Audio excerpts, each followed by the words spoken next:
Hmm.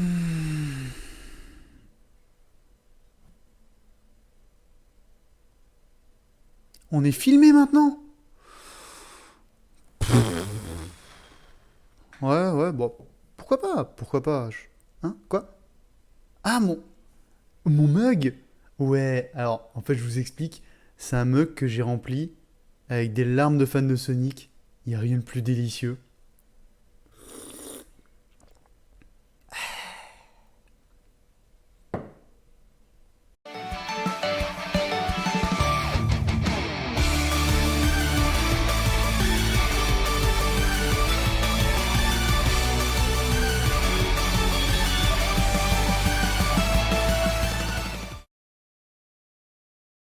Bienvenue à cette nouvelle vidéo pour Planète Sonic qui parle encore aujourd'hui de Sonic Force. Alors oui, je sais encore ce jeu, mais que voulez-vous, c'est une source intarissable à ce sujet. Et bienvenue chez moi. Alors, écoutez, je sais que j'ai pas un super décor de youtubeur, mais bon, on fait que les moyens du bord.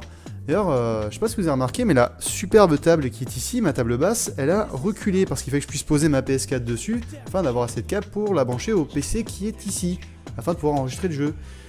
Et oui, Isaki, on s'en fout de ta vie en fait. Bon, alors déjà, pourquoi cette vidéo? Alors en fait, c'est parce que Sonic Force, pour nous, c'est-à-dire nous, c'est moi et Casnus qui m'a aidé à écrire ça, d'ailleurs je le remercie encore beaucoup, c'était un monstrueux boulot. Donc pourquoi cette vidéo?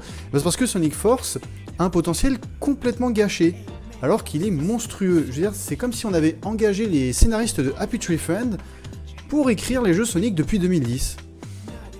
Attendez... Le but, évidemment, c'est pas juste de dire qu'on est les meilleurs, qu'on est capable de faire mieux que la Sonic Team, mais en fait, ce qu'on voudrait pouvoir faire, c'est juste reprendre les idées, les concepts, les bases du scénario et les personnages et essayer d'écrire quelque chose de plus intéressant, de plus consistant et qui exploite beaucoup mieux tout le potentiel du jeu. Oui, parce que finalement, Sonic Force, c'est juste potentiel gâché, le jeu. Parce que je veux dire, on a plein de concepts, plein d'idées. Il y a Infinite, il y a le Ruby Phantom, il y a la réutilisation du Death Egg, de plein de concepts comme le Chemical Plant, Green Hill Zone, etc. Mais ils savaient pas trop quoi en faire. Ou quand ils avaient des idées, bah, ils s'en servaient un peu à l'arrache. Enfin, ça se voit quoi, que c'est un jeu qui a été développé en un an. Mais je veux dire, s'ils avaient pris un peu plus de temps, s'ils avaient pris un peu plus le temps de s'occuper du scénario, de s'occuper des personnages, de tout ce qu'ils voulaient raconter, ils auraient pu faire quelque chose de beaucoup plus intéressant, beaucoup plus sympa à suivre. Et tout ça encore dans le budget qu'ils avaient. Parce que le but, c'est en fait de réécrire ce jeu toujours en ayant en tête un peu le budget qu'ils avaient. Le but, c'est pas de partir sur oh là là, on va avoir tous les personnages qui sont jouables. Alors oui, vous devez vous dire que ça rendrait mieux si je criais pour de vrai, mais en fait, j'ai des voisins. Voilà, du coup, prenez un peu cette vidéo pour en quelque sorte une sorte de fanfiction qu'on a fait de Sonic Force à deux. Également, je pense que c'est important de le préciser, même si ça me paraît assez évident. Et si vous voulez regarder cette vidéo, ayez fait le jeu avant et connaissez le scénario, parce que sinon, bah, il n'y a pas forcément grand intérêt à réécrire un jeu que vous avez jamais fait. Alors pour commencer, on va d'abord parler des concepts, notamment les émeraudes du chaos, car oui, il y a les émeraudes du chaos dans ce jeu, ou du moins dans le concept de jeu dont on a eu l'idée. Alors, pourquoi les émeraudes du chaos? Bah, tout simplement parce que le Ruby Phantom, ça représente le néant, et les émeraudes du chaos, comme vous le savez, ça représente le chaos. Et là où c'est intéressant, c'est que Sonic a toujours beaucoup aimé avoir des symboliques qui sont certes simples, mais qui expriment toujours une histoire qui peut toujours avoir un potentiel sympathique. Et du coup, là, on repart sur une symbolique toute simple, qui est le chaos contre le néant.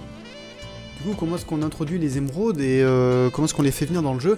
Bah du coup, en fait, on sera dans un monde où la Special Zone existe. Et dans cette Special Zone, donc un peu comme dans Sonic 1, 2, 3, Advance, etc., on a les émeraudes qui se retrouvent dans cette zone où il faut aller les chercher en traversant des portails. Portails qui sont fermés par les pouvoirs du Ruby Phantom. Et pourquoi? Et bah parce qu'on a vu dans Mania, justement, que le Ruby Phantom pouvait avoir des pouvoirs entre guillemets spatio-temporels, donc ouvrir des portails, enfermer, etc. Évidemment, l'intérêt de tout ça, c'est que les Special Zones s'ouvrent petit à petit durant le jeu, parce que bon, faut pas oublier que théoriquement, les personnages peuvent aller sur la carte du monde quand ils veulent, donc un peu la Special Zone qu'ils veulent quand ils veulent, sauf qu'ils pourront ouvrir en fait les portails qu'à mesure que le pouvoir du Ruby Phantom semble se réduire sur le monde, qu'il semble perdre de sa force, à mesure que les personnages gagnent des territoires, qu'ils gagnent contre Infinite petit à petit. Ensuite, j'avais envie de parler un peu des prototypes du Ruby Phantom, parce que bon, durant tout le jeu, les scénaristes parlent un peu, oui, alors du prototype, le prototype, les prototypes, alors du coup, est-ce qu'il y en a un, est-ce qu'il y en a plusieurs, est-ce qu'on sait pas trop. Du coup l'idée c'est qu'en fait, Eggman, en découvrant le rubis fantôme du monde de Modern Sonic, pas celui de Mania, a voulu créer des prototypes. Il en a réussi un seul qui est celui d'Infinite, celui que porte Infinite, et il y a un vrai rubis fantôme qui vit en quelque sorte dans la tour d'Eggman. C'est lui qui accumule de l'énergie, comme on l'explique dans le jeu. Et le rubis fantôme d'Infinite permet d'exploiter cette énergie. Quant au rubis fantôme que va trouver un peu plus tard dans l'histoire l'avatar, c'est du coup une réplique qui théoriquement était ratée, exactement comme dans le jeu. Ça on le laisse, c'est une bonne idée. Mais donc j'explicite un peu plus parce que je trouve que c'est important, notamment le fait que dans le jeu ils en ont clairement rien à foutre quoi. Alors pour finir du coup on va parler du rubis fantôme. Alors le rubis fantôme c'est un concept un peu compliqué à expliquer. Déjà au niveau des illusions et de leur force, il y a un délire qui dit dans le jeu que les illusions seraient aussi fortes que les originaux, notamment quand il parlait de Shadow. Pourquoi pas, mais à ce moment-là, nous on va un peu nerf le truc, c'est-à-dire que, bon déjà on a vu à la fin du jeu que les illusions se font un peu péter la gueule, du coup la logique ce serait que une illusion n'a vraiment la même force que la personne qui est copiée à l'origine, uniquement si elle est unique. Si on fait plusieurs illusions de la même personne, forcément ça divise la puissance du machin. Donc ça c'est déjà une première chose. Et ensuite, autre chose, c'est que les illusions ne sont réelles que pour les personnes qui les vivent, et que Infinite a choisi. Donc admettons qu'on a Tails qui voit une illusion de Metal Sonic, mais pas Modern Sonic. Ça pourrait être intéressant, pour le personnage serait très puissant. Je veux dire, Infinite s'il faisait ça, il serait complètement invincible. Les personnages seraient obligés de se battre de façon divisée contre des menaces parce qu'ils seraient les seuls à les voir. Et pourquoi est-ce qu'il fait pas ça? Parce que Infinite a des gros problèmes d'ego, c'est un gros bourrin, du coup il va évidemment pas le faire. Et ça, on y reviendra un peu plus tard. Bien alors, ne perdons pas de temps et commençons d'entrer avec Green Hill Zone. Inutile de garder l'intro avec Eggman, elle est là pour mettre le suspense à l'apparition d'Infinite, sauf qu'on le voit dès la cinématique suivante. Donc merci le suspense, et en plus Infinite était déjà partout dans la promo, se trouve même au centre de la jaquette. À moins de ne le faire apparaître que dans 2 ou 3 heures de jeu dans un twist soudain, cette mise en scène est inutile. Ensuite, concernant Green Hill Zone, on retire le fait que l'endroit soit déjà pollué. Ça n'a aucun sens, comment est-ce que personne ne s'en serait rendu compte en si peu de temps? Et que fait ce Death Egg Robot abattu à la fin du niveau? Le plus intéressant serait plutôt que Sonic traverse ce niveau d'entrée de jeu, à la manière des jeux depuis Colors où on commence direct dans le jus. Ce niveau sera entièrement vert et restera exempt de pollution avant que on ne le retraverse plus tard, après l'ellipse des 6 mois. Il sera entièrement pollué et bien plus difficile à faire, histoire de faire du storytelling par le gameplay. Bien alors passons maintenant à la défaite de Sonic. Déjà, Infinite est plus rapide, on garde ce côté-là, il est plus fort également, mais parce que son pouvoir est basé sur l'illusion, et que l'illusion lui permet de décider de ce qui se passe actuellement dans ce que voit le personnage qu'il affronte. Plus la personne qui l'affronte est décontenancée, perdue ou a carrément peur, et plus le pouvoir d'Infinite est fort. Donc forcément ici Sonic qui se retrouve face à des illusions de personnes qu'il connaît mais qu'il pense être les vraies personnes, plus Infinite qui est plus rapide et plus fort que lui, forcément plus ça va, plus le combat avance et plus Sonic perd, ce qui est normal. Le but ici est de mettre en place quelque chose qui va permettre à Sonic d'avoir une victoire au travers de la narration petit à petit, histoire que ça se fasse bien dans la diégèse du titre. On va y revenir plus tard, mais en gros, plus Sonic se battra contre Infinite, plus il comprendra son pouvoir, moins il aura peur de lui ou il sera décontenancé, etc. etc. et plus il pourra affronter Infinite à armes égales, parce que la pression psychologique d'Infinite fonctionnera de moins en moins bien sur lui. Si vous avez fait l'épisode Shadow, vous vous souvenez qu'à la fin de cet épisode, on voit la cinématique où Sonic se fait défoncer, ce qui suppose que Shadow aurait potentiellement vu Sonic perdre. Du coup on reprend cet élément là, mais en gros Shadow dans le fond va affronter son double, le battre et prendre sa place. C'est pourquoi pendant 6 mois, Shadow aura disparu, contrairement au jeu où il a disparu pendant 6 mois mais on sait pas trop ce qu'il faisait. Ici c'est également comme ça que Rouge va apprendre que Sonic, 6 mois plus tard, est enfermé dans le Death Egg. Alors vous me direz pourquoi est-ce qu'il a pas donné l'info avant? C'est parce que Shadow, en tant qu'illusion, est censé être un pion sans cervelle, donc il est obligé d'apprendre l'info au détour d'une conversation à laquelle il n'était pas censé participer. Donc une conversation qui se fait entre Infinite et Eggman à côté de lui à un moment donné, et admettons que ça n'arrive que 6 mois plus tard. Enchaînons maintenant sur la fameuse ellipse. Alors c'est très simple pour la raconter cette fois-ci, contrairement au jeu où on a juste un petit carton tout cheapos où on voit écrit un petit texte qui nous explique ce qui s'est passé vite fait.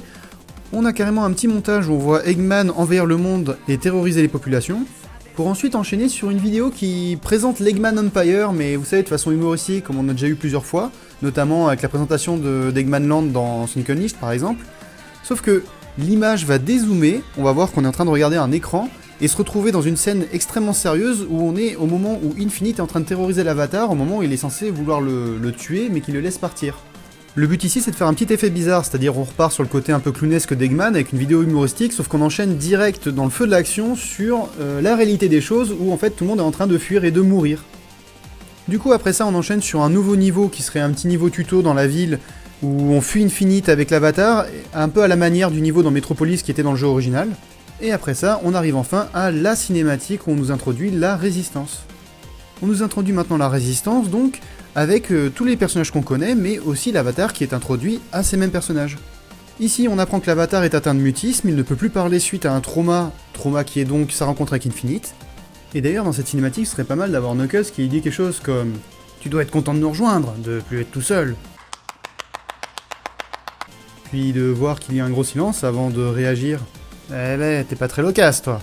Histoire de rappeler un peu son côté bourru et manque de tact, avec les personnages dans le fond qui sont en train de dire « Knuckles, ça se fait pas de dire ça !» Knuckles s'est gêné, et sans transition, on passe à Tails. Vous vous souvenez de Tails? Si, vous savez, ce moment-là.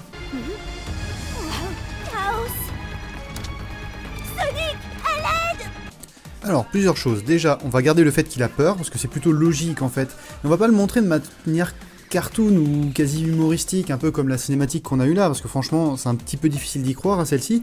Non, on va montrer vraiment la peur d'un gamin face au dieu de la destruction, parce qu'il faut rappeler, je pense, que Chaos est the god of destruction. Il faudrait faire en sorte que Chaos lui met une baffe ou deux, ou si jamais vous voulez pas que Tails soit frappé, bah dans une cinématique, dans ce cas, au moins que les coups de Chaos défoncent ce qui se passe autour, défoncent le décor, qu'il se passe quelque chose de grave, quoi. Et du coup, dans la panique, il faudrait qu'à ce moment-là, maintenant qu'on voit vraiment que Tails est en danger de mort, que son moment où il dit Sonic à l'aide, il le dise déjà d'un ton hésitant, il est même pas tout à fait sûr de le dire, Sonic, à l'aide, un truc comme ça, et qu'au moins, on sente vraiment qu'au moment où il dit Sonic à l'aide, ça part pas de nulle part, c'est pas juste il voit Chaos et il se met à gueuler, Tails, c'est quand même quelqu'un d'autre, quoi. Moi, j'imaginais carrément Tails, en fait, se retrouver à se prendre un coup, dire à l'aide, Sonic, non, il n'est plus là, sans lui, je n'en suis pas capable, je ne suis plus rien.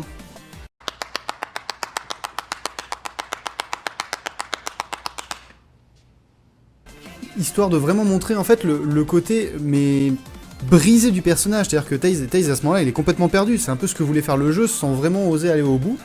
Donc là vraiment Tails est complètement brisé, et c'est à ce moment-là que Classic Sonic arrive pour le sauver, qu'ils ont même une petite discussion, parce que oui, dans cette version-là, Classic Sonic parle, et on lui fera avoir quelques petits dialogues avec Tails justement pour que ça ait un peu plus de profondeur. Et à la clé de cette discussion, c'est Tails qui affronte Chaos, seul dans un gameplay en 2D, parce que du coup Tails sera jouable dans le jeu, mais plus dans un petit gameplay 2D qui pourra être fait en coop avec Classic Sonic plus tard, mais ça on y reviendra. Donc Tails affronte Chaos, gagne, il va voir Classic Sonic, il lui dit « On l'a fait !» Et là, Classic Sonic lui répond « Eh non mon pote, c'est toi qui as tout fait. J'ai rien eu à faire. » Avec du coup pour finir un petit fist bump de Classic Sonic sur l'épaule de Tails pour lui rappeler que quelque part, il est capable de tout faire lui-même. Il a juste besoin d'y croire.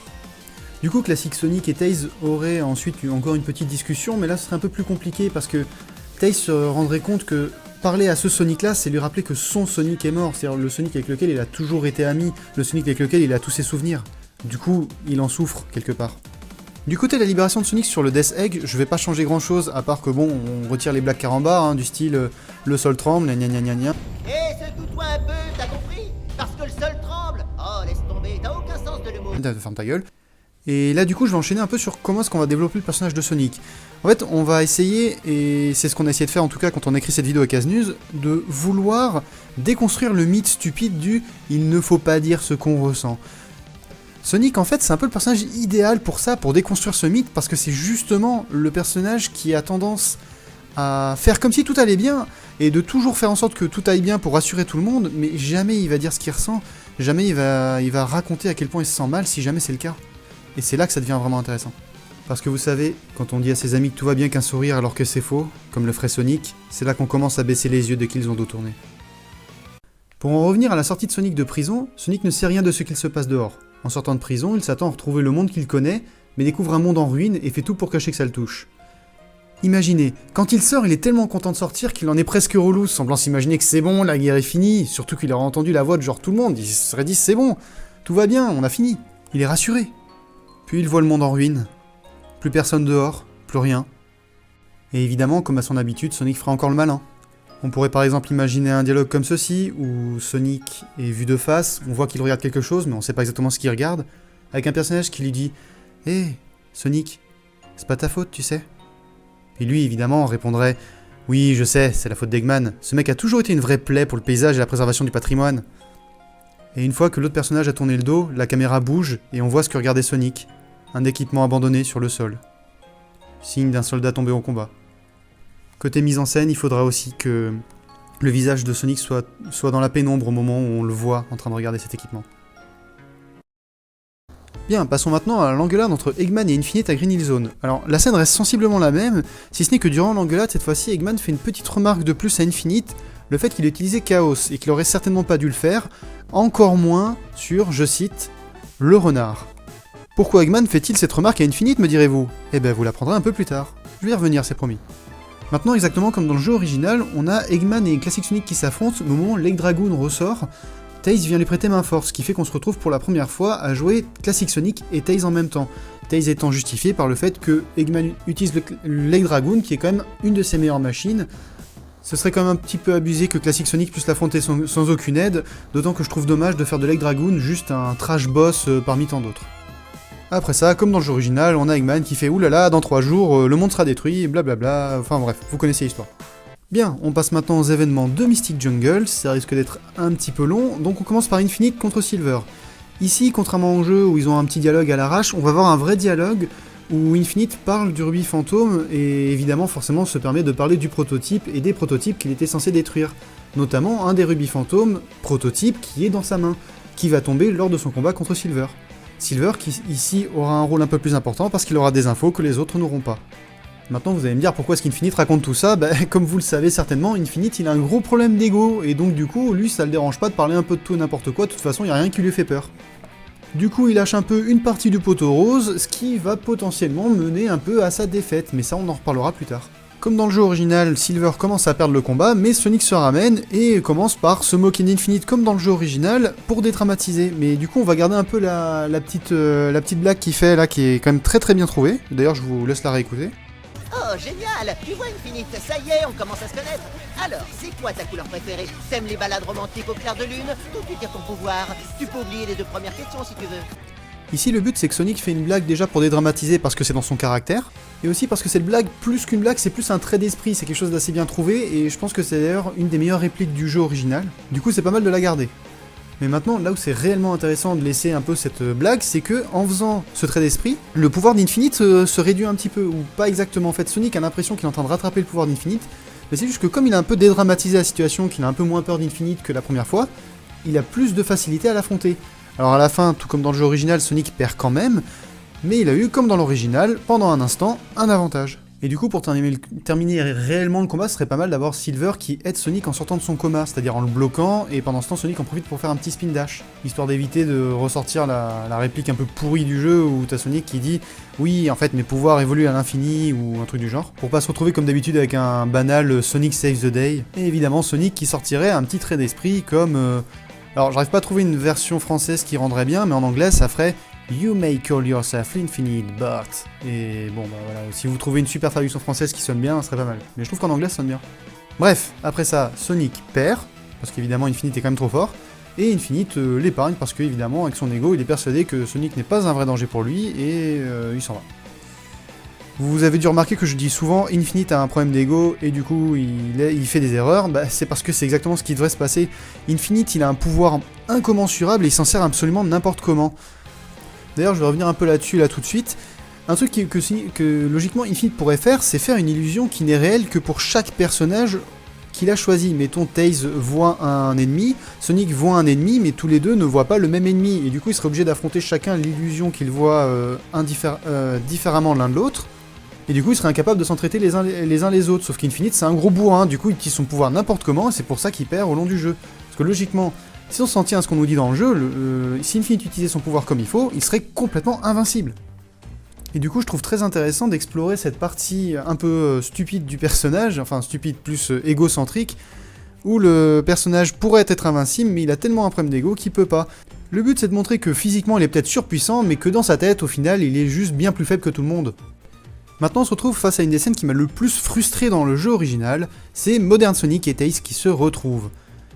Là, on voudrait quand même un vrai gros câlin qui dure, qu'on sente l'émotion pour Tails qui retrouve son meilleur ami qu'il pensait mort depuis des mois, avec un Sonic qui dit long time no see, mais plus d'une voix vraiment fatiguée, pas le long time no see habituel, plus un long time no see qui est plein de nostalgie et de tristesse un peu. Histoire de détourner un petit peu cette phrase qui est un peu un cliché dans la série et de le réutiliser autrement.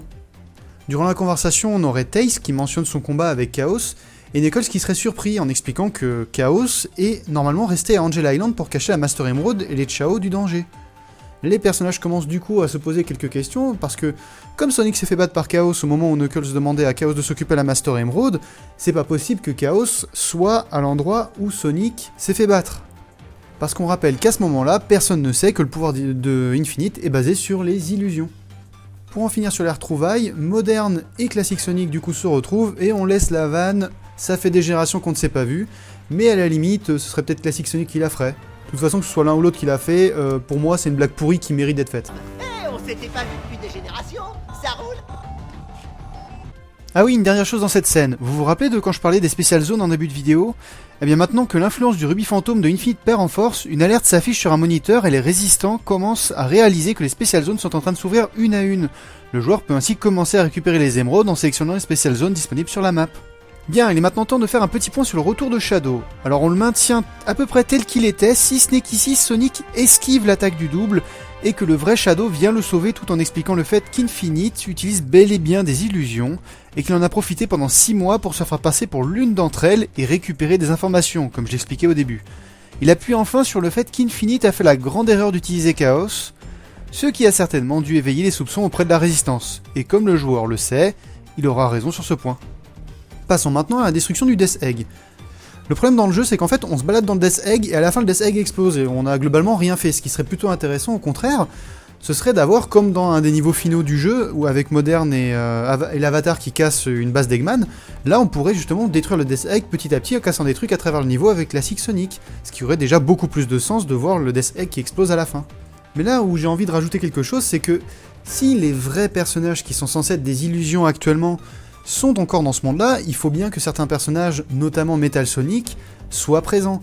Et donc ici on aurait Metal Sonic qui empêcherait Tails et Classic Sonic de sortir du Death Egg, et on se retrouverait avec un combat de boss de Classic Sonic contre Metal Sonic, mais avec Tails qui l'aide. Durant ce combat, Tails en fait se rendrait compte qu'il a déjà affronté Metal Sonic par le passé lui aussi, et que finalement s'il a été capable de battre tout ça, même si c'était avec ses amis, même s'il l'a évidemment pas toujours fait tout seul, il a toujours été capable d'affronter tout ça sans jamais avoir peur. Ou du moins en ayant eu le courage de surmonter sa peur. Et du coup on arriverait finalement sur la fin de Tails qui retrouve entièrement son courage et redevient le personnage qu'il a toujours été. Sauf que cette fois-ci, il en est enfin conscient. Il est conscient d'être quelqu'un de courageux qui est capable de faire de grandes choses. Après l'arc du Death Egg vient l'arc de Metropolis. Ici on va garder déjà les twists d'Eggman qu'il fera d'ailleurs jusqu'à la fin du jeu où il dit qu'il a des plans de secours parce que personnellement je trouve ça assez cool, c'est pas mal. Le personnage qui dit « Oh là là, j'ai tellement perdu que maintenant j'ai fait un plan de secours pour mon plan de secours », je trouve ça très très drôle.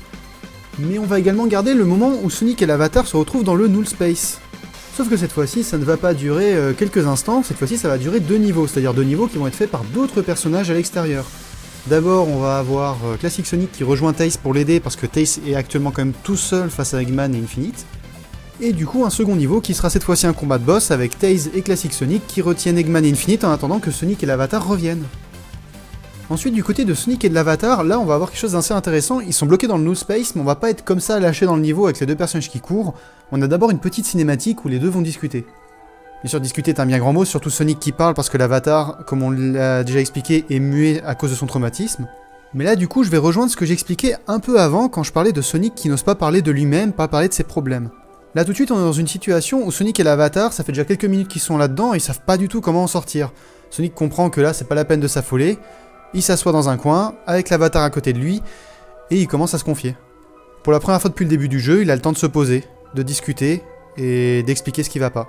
Et il a pas peur de la réponse de l'Avatar, parce que l'Avatar ne peut pas parler, du coup il est juste là à l'écouter et à hocher la tête, à comprendre. Parce que lui aussi a vécu un traumatisme récemment, lui aussi aimerait pouvoir en parler, mais lui il peut pas. Et du coup quelque part les deux se font un petit peu un moment cathartique, un petit moment où ils arrivent à se confier l'un à l'autre, même si l'un des deux ne peut pas parler.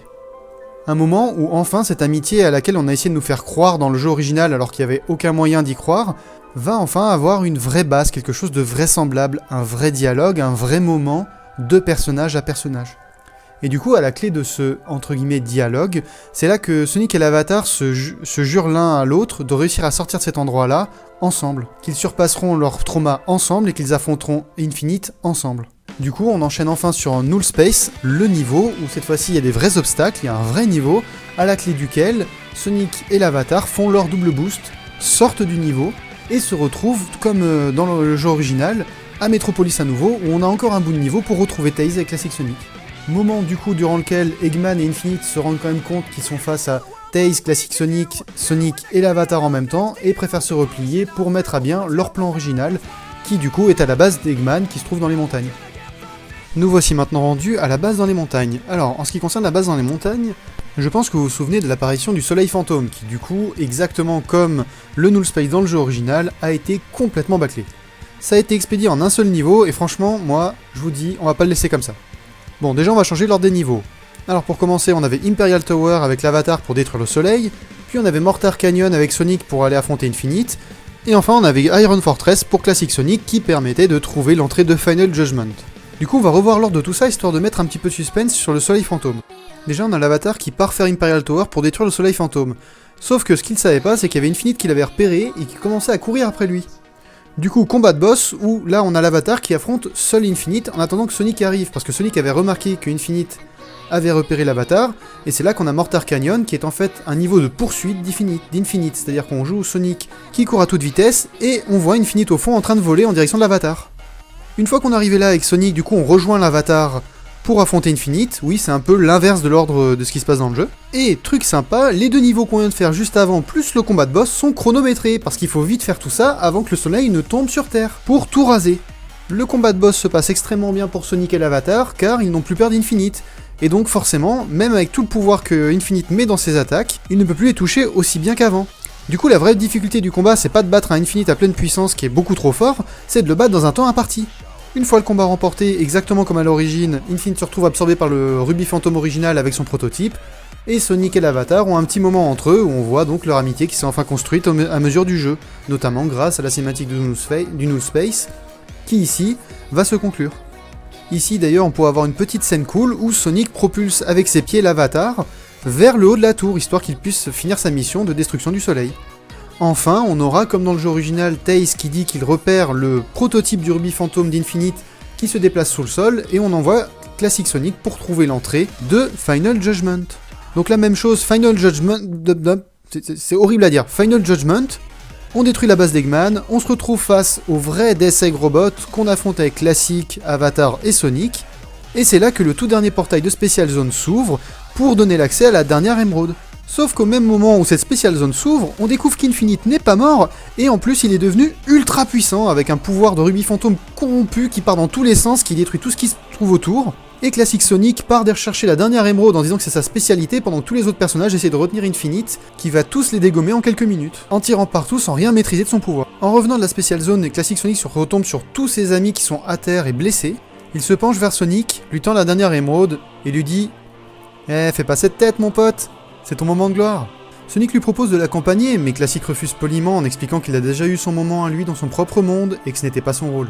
Évidemment, histoire de rester cohérent, on va aussi avoir Sonic qui propose à Shadow et Silver, et du coup pour rigoler un peu, sachant que Shadow a déjà étalé Infinite dans son propre épisode, je me suis dit qu'on pourrait avoir une petite réplique du genre « Je l'ai déjà étalé une fois, je n'humilie pas deux fois la même personne ». Et évidemment Silver qui sortira un truc ultra cheesy du genre montre-lui par ta force que ses illusions ne peuvent vaincre l'espoir qui rayonne en nous. Ou une connerie du genre, enfin bref, vous avez compris. Du coup, on a un super combat entre Super Sonic et Ultra Infinite, on va l'appeler comme ça, où Sonic arrive à sortir Infinite dans son espace d'état démonique corrompu, et le restaure à son état normal, histoire de montrer que Sonic est un altruiste, mais on lui fera aussi avoir un petit discours du style « Les raisons pour lesquelles tu pues » droit dans ses dents, avec un Infinite qui ne comprend toujours pas pourquoi est-ce qu'il a été sauvé, et un Sonic qui lui explique que personne ne mérite un sort encore pire que la mort. Bon alors du coup en réécoutant je réalise que ça va un petit peu vite pour l'explication sur la fin, du coup je vais repartir sur quelques petits points. Déjà pourquoi est-ce que Infinite se fait absorber par le Ruby Phantom original ? C'est tout simplement parce qu'il a un prototype. Et comme les prototypes ont été faits à partir de l'original, forcément à un moment donné l'original est capable de les rapatrier à lui-même. Ils sont une part de lui. Et le truc c'est que, en vivant quelques instants dans le rubis fantôme, forcément, Infinite est capable de maîtriser sa toute-puissance une fois que Eggman ne peut plus utiliser le pouvoir du rubis fantôme avec son robot qui a été détruit. Sauf que même s'il peut la maîtriser quelques instants, forcément, la puissance est tellement énorme que ça commence à le corrompre et à le rendre encore plus fou qu'il ne l'était. Et donc, là où la conclusion est sympa, elle fait un peu écho aux anciens jeux, puisque finalement on aime bien quand même la nostalgie dans le coin, c'est que c'est le pouvoir purificateur de Super Sonic qui permet de calmer Infinite et de le ramener à son état normal, pouvoir purificateur qu'on a déjà vu notamment contre Perfect Chaos, qui a permis de ramener Chaos à son état normal, avant qu'il ne devienne complètement foudrage. Une chose intéressante à faire également, c'est qu'au moment où Infinite a été restauré, il faudrait qu'il se comporte comme un drogué en manque, quelqu'un qui a vraiment besoin du pouvoir, qui sent qu'il y a quelque chose qui lui manque, alors que finalement c'était juste une drogue pour lui. C'est quelque chose de très dangereux pour sa santé. Et quand je dis santé, là j'entends santé mentale. Et ce qui va l'arrêter, ce qui va le calmer sur le coup, mais forcément pas sur la longueur, mais sur l'instant, ce qui va le calmer, c'est le speech de Sonic. Lui expliquer pourquoi est-ce qu'il l'a épargné, et lui expliquer également qu'il aurait mieux fait d'essayer de devenir quelqu'un de meilleur plutôt que d'essayer de tuer tout le monde, pour satisfaire son ego. D'une certaine manière, l'idée ne serait pas de montrer un Sonic qui pardonne à Infinite, c'est pas possible avec tous les massacres qu'il a fait, mais plutôt de montrer la compassion de Sonic et sa capacité à pousser les gens à être ce qu'ils sont de meilleur. En gros, il faut mettre l'incompréhension d'Infinite face à la sympathie de Sonic, et sous-entendre sans le dire vraiment que même Infinite, même quelqu'un comme lui, pourrait s'améliorer. Pour en finir avec l'histoire, du coup on va juste parler du départ de Classic Sonic. Du coup on a encore une fois Tails qui est un peu triste de le voir partir, mais on va aussi voir comment est-ce qu'il repart, ça va pas juste être Classic Sonic qui part dans un fondu transparent un peu cheapos. Là en fait il va carrément utiliser son propre rubis fantôme pour repartir. C'est-à-dire qu'il va utiliser les émeraudes pour se transformer en Super Sonic, et en utilisant les émeraudes, le retour du classique Super Sonic va ramener à lui son propre fantôme rubis qui s'était barré quelque part dans ce monde au moment où ils avaient tous les deux franchi le portail, et permettra à Classic Sonic de retourner chez lui. Le but ici c'est quand même de dire que le rubis fantôme qui avait disparu dans Mania avec Classic Sonic, il fallait bien se demander où est-ce qu'il était allé. Et du coup si vous vous demandez pourquoi est-ce que le rubis fantôme s'était barré, bah tout simplement regardez dans Mania, le rubis fantôme n'en fait qu'à sa tête. Du coup on reprend exactement le même principe qui a été introduit dans Mania et on l'adapte à ce jeu, ce qui permet d'expliquer pourquoi Classic Sonic est venu là et pourquoi est-ce qu'il pouvait pas repartir exactement quand il voulait. Dit comme ça fait un peu bordélique, mais honnêtement, osez me dire que dans l'univers de Sonic ça n'a pas de sens.